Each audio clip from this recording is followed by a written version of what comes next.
A customer asked, "In what aisle could I find the Irish sausage?" The clerk asks, "Are you Irish?" The guy, clearly offended, says, "Yes, I am. But let me ask you something. If I had asked for Italian sausage, would you ask me if I was Italian? Or if I had asked for German bratwurst, would you ask me if I was German? Or if I asked for a kosher hot dog, would you ask me if I was Jewish? Or if I had asked for a taco, would you ask if I was Mexican? Or if I asked for Polish sausage, would you ask if I was Polish?" The clerk says, "No, I probably wouldn't."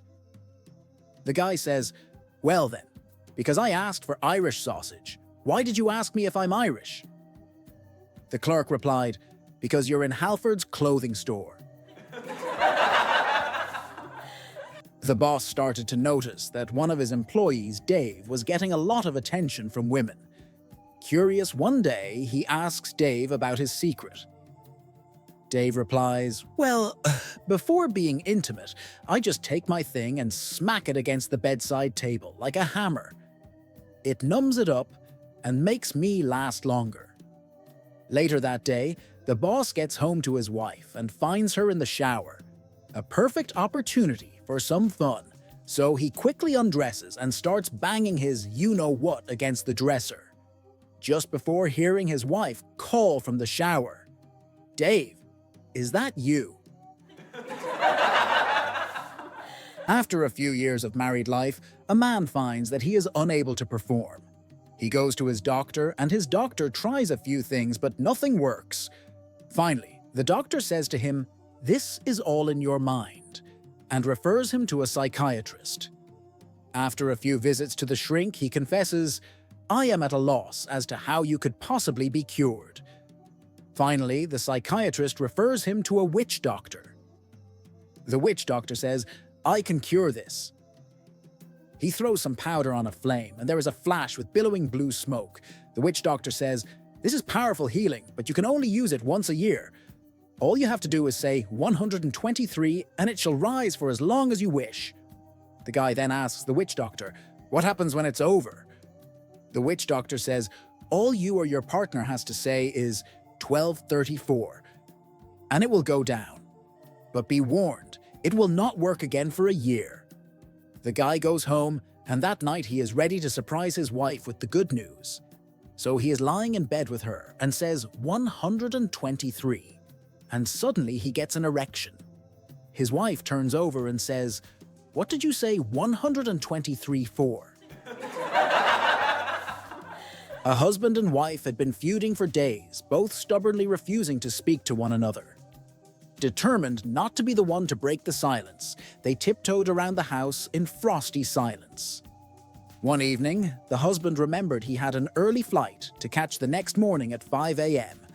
Still unwilling to speak to his wife, he scribbled a note and left it on her bedside table before going to sleep.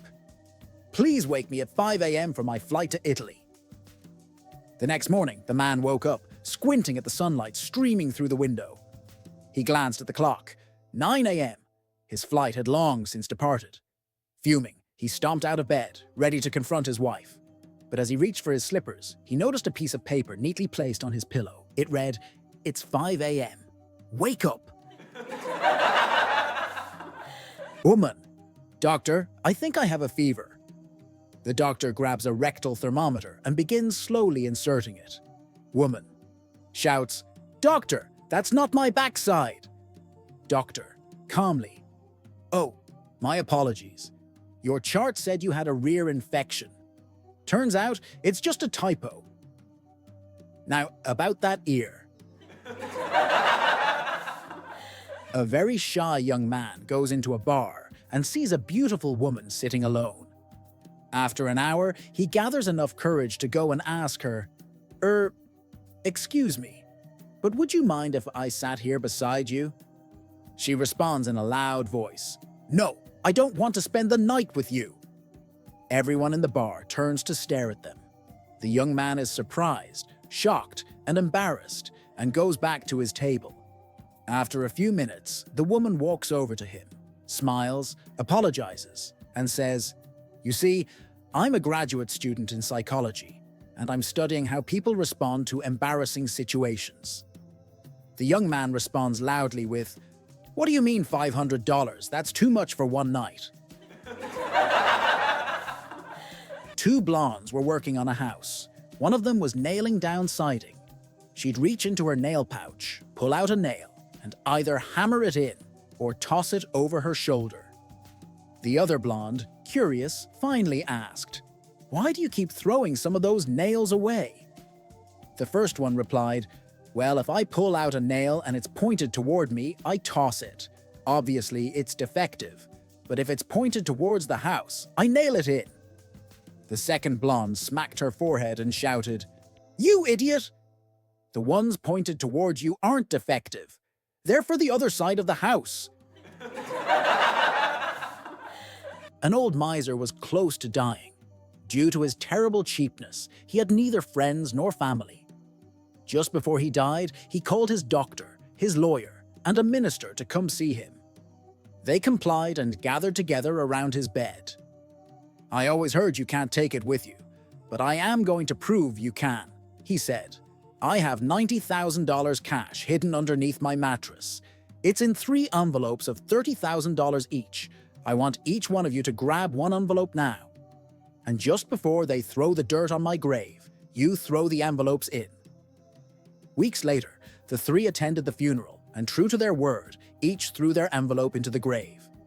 On the way back from the cemetery, the minister said, "I don't feel so good about this. I am going to confess I desperately needed $10,000 for a new church we are building. So I took out $10,000 and threw only $20,000 in the grave." The doctor said, "I too must confess. I am building a clinic and took $20,000 and threw in only $10,000. He looked ashamed. The lawyer said, "Gentlemen, I'm surprised, shocked and ashamed of both of you. I don't see how you could in good conscience hold on to that money. I threw in a personal check for the entire amount." One day, Albert Einstein has to give a speech at an important science conference. On the way there, he tells his driver that looks a bit like him, "I'm sick of all these conferences. I always say the same things over and over." The driver agrees. "You're right. As your driver, I attended all of them, and even though I don't know anything about science, I could give the conference in your place." "That's a great idea," says Einstein. "Let's switch places then."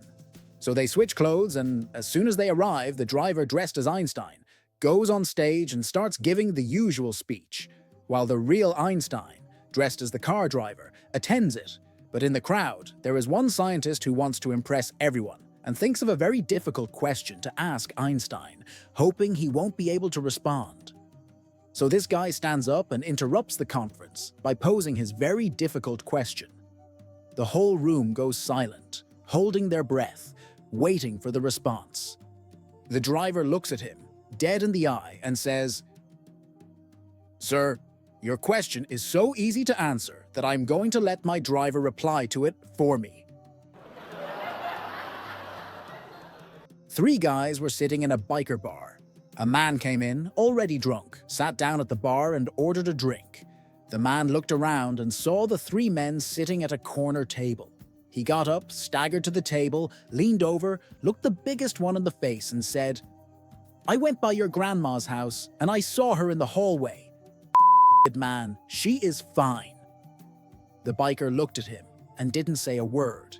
His buddies were confused because he was a badass and would fight out of the drop of a hat. The drunk leaned on the table again and said, "I got it on with your grandma and she is good. The best I ever had." The biker still said nothing. His buddies were starting to get mad. The drunk leaned on the table again and said, "I'll tell you something else, boy. Your grandma liked it." The biker stood up, took the drunk by the shoulder and said, "Damn it, Grandpa, you're drunk. Go home." 3 women are sick of their boss always leaving work early on a Tuesday one Tuesday. They all agree to wait 20 minutes after the boss has left, then sneak out themselves. Their boss would never know. The brunette left and decided to go shopping. The redhead decided to hit the gym. before meeting some friends for drinks. The blonde decided to go home and surprise her husband, but when she arrived home, she heard noises in the bedroom. She slowly walked up, peeked through the door, and saw her husband in bed with her boss. Mortified, she closed the door and crept out of the house. The next day back at work, the girls met up and discussed if they should all skip out early again next week. "No way," said the blonde. "Yesterday I almost got caught." A maid approaches the lady of the house and asks for a raise. "Why on earth do you think you deserve that?" the lady asks, raising an eyebrow. "Well," says the maid, "your husband says I cook better than you ever did." The lady scowls. "Oh, does he now? But that's still not enough. Why else do you think you deserve a raise?" The maid continues. "He also says I clean better than you ever did." The lady, now clearly irritated, replies, "I'll be having a word with him later, but that still doesn't justify a raise." The maid hesitates for a moment, then adds, "And I'm better in bed than you too." The lady's eyes widen in shock. "What?" she screams. "How dare you say that? Did my husband tell you that?" "No," says the maid casually. "It was the gardener, and now I think we can settle on double my rate." 3 engineers and 3 accountants are heading to a conference by train. At the station, the accountants each buy a ticket, while the engineers only purchase one. "How are 3 people going to travel on 1 ticket?" an accountant asks. "Watch and learn," an engineer replies. They all board the train, and while the accountants take their seats, the engineers squeeze into a restroom and shut the door. As the conductor makes his rounds, he knocks on the restroom door. "Tickets, please!" The door opens just a crack. A single hand slips out, holding the ticket, and the conductor moves on. The accountants are impressed. "Brilliant! We should try that on the way back." After the conference, the accountants decide to use the trick themselves. They buy just 1 ticket, but to their surprise, the engineers don't buy any.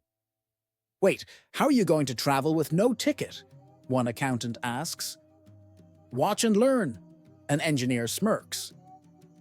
Once on board, the accountants cram into one restroom and the engineers pile into another nearby. The train departs. A moment later, one engineer sneaks over to the accountant's restroom, knocks on the door, and says, "Tickets, please." A young blonde bride calls her mother, sobbing uncontrollably.